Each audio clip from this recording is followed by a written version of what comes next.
ลงลำน้ำโขง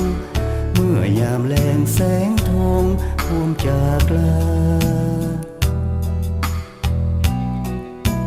เห็น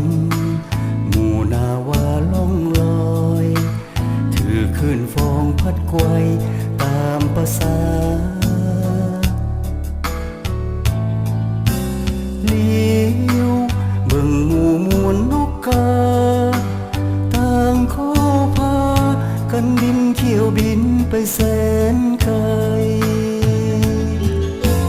สาวจากเวียงวังสงงามอย่างเป็นแพลอดตามแก้มหาดทรายเสียงโอ้โหน้องก้องดังเปรียบกับพินเมื่อฟังพาลับไหลสาวเจ้าคงบ่ล้ำไหลบ่สนใจว่ายังมีภัยเศร้าโศกางามแท้เมื่อมาเห็นยามเย็นซื่นอย่างนี้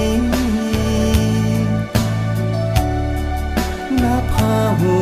สดสีนาทีหลังงามตา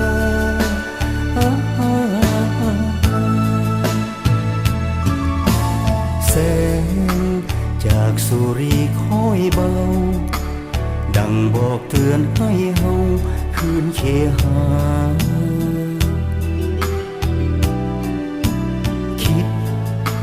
บ่อยากกลาน้ำคง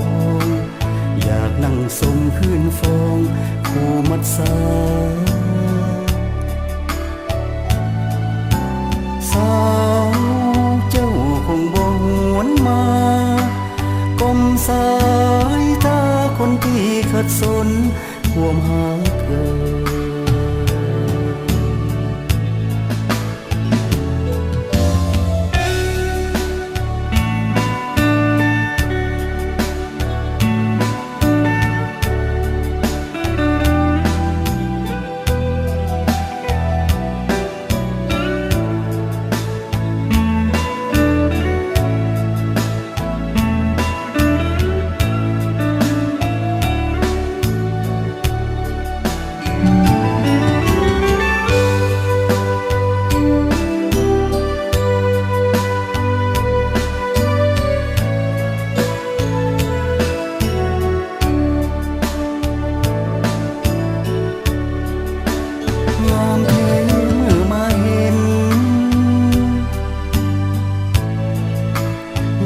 เย็นซื่นอย่างนี้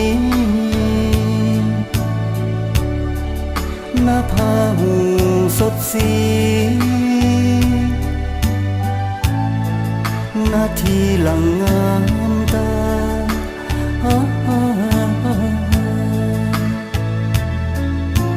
แส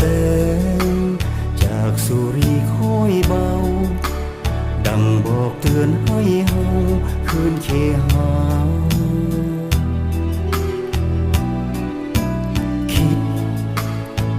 อยากกลาน้ำโขงอยากนั่งสมคืนฟองคู่มัดสาสาวเจ้าคงบ่หวนมาก้มสายตาคนที่ขัดสนความหา